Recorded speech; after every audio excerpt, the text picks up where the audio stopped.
I made a video on that on my page about the Goldilocks regime, in which everything is doing well. And so stock market shooting high, bonds are holding relatively steady at the moment. The labor market's doing well, the consumer's strong, housing's doing well, Bitcoin and crypto in general is doing pretty well, gold's doing well. So on the surface, everything is looking good, right? And there's a way to sustain it, but the Federal Reserve faces two risks at the moment. So one risk is cutting rates too soon. The second is cutting rates too late. Now, the risk with cutting rates too soon is that you reignite inflation, and then you end up in the same position, and then you probably have to raise rates again. So you have to backtrack on what you're doing, right? And so they don't really want that. But on the flip side, the second risk, and I think this is the bigger risk, you risk keeping rates restricted for too long or keeping them at this level for too long. The real Fed funds rate is over 2% currently. And so anything over 0 is technically restrictive, but 1.5% is restrictive, and we're over 2%. And so if they were to keep rates where they are right now, they run the risk of downside in the labor market, shooting that unemployment up to levels in which we could get a recession. We brought this up almost a year ago that we didn't. Damn, has it almost been a year? That we never had a recession under 5.4%. But, you know, the unemployment rate has been steadily ticking up at least like 0.1% pretty much every month. And so that's the risk on the flip side. I do think that they would prefer to have the first risk and reignite inflation over recessionary activity in terms of the labor market. And so I do think they're going to cut rates in July. And also they don't want to be too politicized. So they want to avoid cutting in September. That's right before the election. July gives you a little buffer. June will be too early. Now, you're getting some people arguing that they're not going to cut rates at all. A lot of people calling for June too. A lot of people calling for June. I'm going to be honest. People call for every month. Literally. Every month they've been calling for every month. As you can see here, there's a 64% chance that we cut rates. This is what the market thinks, by the way, not an actual probability. This is just what the market thinks. And so there's a 64% chance that we're going to cut rates by 25 basis points in June, according to the market. This is what everyone's expecting. In July, that drops down to 49%. So the disparity is not that great, but it drops down the further you get out in the year. I do think June would be too early. I don't think we're going to have enough data. And the Federal Reserve, he's been doing this little tour. Jay Powell's been doing this little tour in terms of him speaking. The Federal Reserve has concerts? Like, no, I'm just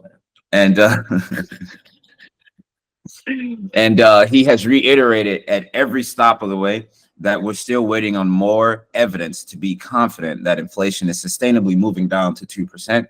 And if you look at the last PCE report, I mean, it's been kind of fluctuating. This last report, the one before that, was revised upward. And so there was no change. And so we're still seeing sticky inflation on the Fed's preferred inflation gauge, which is that PCE. And so there isn't enough evidence that we're sustainably moving down to that 2% level. Consumer spending has been on the rise. And even though the unemployment rate has been going up, we've still been adding jobs consistently every single month as well. And so that labor market is doing pretty well. Inflation is sticky, whether it's to the downside. Some people think it's sticky to the downside, and some people think it's sticky to the upside. Only time will tell with that. But June, we're not going to have enough data. By July, I think it'd be appropriate. If we waited to September, it'd be too late. Then you seem like you're trying to help someone win the election. Because by lowering rates, yeah, we expect initial decline in values in terms of assets, but then things shoot back up because that's the whole point of an easing cycle. And so to maintain the Goldilocks regime, they have to find a way to literally ease their foot off the pedal, kind of like slowing down without trying to jerk. They have to find a way to ease their foot off the pedal. And on the flip side, once again, even though they don't want to seem politicized, look, monetary policy and fiscal policy, they have to work together in order to maintain any type of macroeconomic environment. And in this case, the goal is to maintain the Goldilocks regime. No one wants a recession at the end of the day. So in order to do that, speak for yourself. In order to do that, fiscal spending, the government, they're going to have to spend more money on infrastructure and expenditures, basically, to kind of keep that buffer there, keep the consumer strong. Stimulus, different story. So we can't have stimulus spending in terms of fiscal policy, but they have to spend on the infrastructure side. And so they're going to have to work in tandem to basically maintain this Goldilocks regime and turn it into that official soft landing that I've been vehemently against over the past year. But there's no data telling me that there's a recession coming. Naturally, because of business cycles, yes, I would think one would be on the horizon, but that's the only reason. There is no real reason that I can point to that, oh, this means we're going into a recession. The SOM rule is looking good. And if we're abiding by the business cycle, it seems to be in the expansionary phase, which means we're still like the first innings. So in terms of a recession, I don't think it's going to happen. And to your earlier statement, Isaac, in that April should be a good month to be in the market, I agree. And I agree over the next few months as well, that it's going to be a great time to be in the markets. I have a question. Let's say the Fed drops rates, starts to lower rates in July, right? Obviously, we've talked about throughout history, whenever they lower rates, that's when we see the bottom shortly thereafter. But normally, historically, when they lower rates after having them high for so long, it's because they know something is broken. And, you know, we're calling for a soft landing because nothing's broken. Inflation is starting to cool down, even though we don't have all the data. So it seems like they're going to be lowering rates just to lower rates because they've been high for so long. Inflation's cooling down, nothing's broken. So now the question is, do we expect things to bottom out? Because normally, this is my own thinking. Smart money, when they lower rates, they're like, oh, something's broken. Let's take a risk off approach. But if they're lowering rates, not because something's broken, the smart money they probably still take a risk off approach, maybe not as much because they think other people are going to do it and they don't want to lose the capital that they're managing. So my question to you guys is, do you still think we're going to drop? If so, how much? And how much in the stock market and how much in the crypto markets? 35.4% in crypto. No, my kind of thoughts are, obviously, if nothing is broken, I would assume that any sort of drop in the stock market or in crypto would be, less than what we've seen historically, because obviously historically we lower rates because something breaks. If nothing overtly breaks, I would still expect there to be some sort of drop, just because I think that we're working with limited information and people will just assume that maybe the Fed knows something we don't, and we could see a bit of a drop. But if nothing's broken, I mean, I don't really foresee it being as much as it's been in the past. Obviously, stocks would drop. Crypto would be dropping at a higher rate just because it has a higher alpha. The only thing that's concerning is commercial real estate market. Like, that's the only thing conceivably I could see leading to like a break or like something that actually concerns the Fed. But I don't know. In lieu of that taking a major nosedive, yeah, I would assume that things would be dropping and then probably go back to normal. But it's very unprecedented. Hard to tell. Do you have a time frame on when you think it'll go back to normal, if that were the scenario? April 31st, and I think it'll be back by, no, I don't know. I was gonna say, man, that's a mistake. Yeah, no, it's very, I mean, in my mind, it's because it's very unprecedented. I would say that if nothing's breaking and rates are being cut, my presumption would be you want to be in the market. Maybe don't be in the market for immediately when rates cut, but I would probably not want to stay out of the market for too long. If there's nothing fundamentally wrong with the market, I would probably not want to stay out of it for too long if you do plan on being out, because my presumption is people would figure out that things are basically fine, and rate cuts generally would then just boost economic activity given like the medium to long term. So yeah, so I think in this case, and we talked about this before, extrapolation is probably more difficult than ever, just because at this point in time, the reason they will cut is to avoid breakage, not because something broke. And so the two things that are most pressing that could break is CRE. You talked about commercial real estate, and the labor market once again.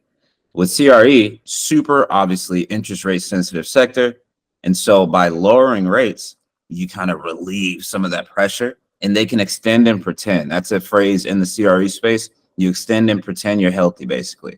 And so they effectively are zombie companies. And so that would be one reason they lower rates, just to help CRE. But we'll see. We don't really know that until it happens, because a lot of these books we don't see yet in terms of CRE companies, because there's a lot of private ownership as well that has loans through regional banks. And so we're not going to see those until it happens. The other reason is what I mentioned before, in that, okay, inflation got back down to their target range of 2%, and there was no breakage in the labor market, that warrants a rate cut. Or at least if we're close to that number and we've got no downside risk in the labor market, then that would warrant a rate cut. Because if we stayed here at a real rate of over 2%, that would be considered very restrictive. If we stayed here, like I said, that would just cause more downside to the unemployment rate, or I guess upside to the unemployment rate. And so we've been going up, what, 0.1% every single month just by staying here. That's going to get exacerbated if we kept moving further, leaving rates where they are. Obviously, I could be wrong here, but I don't think we would see a drop. I mean, it's pretty much priced in, like In both markets? yeah, it's pretty much priced in. It's like, it's kind of what markets expect. And at this point, because of Jay Powell's forward guidance has been kind of on point, let's say if he did lower rates in June, I think people would be a little worried that inflation is going to reignite, and that could cause a drop. If he did do it in July, after we got a little more data giving us that confidence, then markets will just continue to kind of soar. And maybe not soar, but they'll continue to the upside.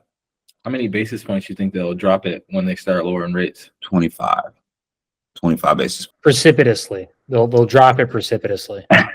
Yeah, I mean, we did raise them by 75 basis points per when we were going up. Yeah. When we were hiking rates. But this time it wouldn't make sense to just start lowering rates back to the zero bound, making money extremely cheap again. Then we'll end up in the same position 5 years from now. And so that wouldn't make sense. And so it's literally just finding a delicate balance between what that neutral rate is and the balance between these various sectors. Single family housing, for example, I've been talking about this for a long time. I think we bottomed out in terms of rents and values. So it's only up from here. CRE could be the same thing. If I don't know what rates would be extremely appropriate for them to extend and pretend, because a lot of them were at the zero bound. So I'm not sure if they would be able to survive at 2%, but we shall see. And the labor market, man, is just looking good. So I don't think we'll see a precipitous decline at all, to be honest, once we start at that easing cycle. I think that would be good news to the markets. And that means, because like I said, his forward guidance, he's been kind of saying the same thing for a year and a half straight. So that means like, oh, he's right. Okay, we're good to go. And I think people will kind of take it that way. And because of that, I do think yields, and I've been saying this for a while too, that they will remain elevated in treasuries. And so we're probably going to get some downside in buying values or just consolidation, but they stay in that same range in terms of yields relative to values. Yeah. What if, like, man, it'd be crazy if like the market soars after lowering rates, because smart money's like, well, nothing's broken. They're just lowering it. Shit, let's borrow some money and buy some assets. That'd be great, but I'm not expecting that, obviously. Yeah, I just can't see anything. Like, I don't know what's breaking at the moment.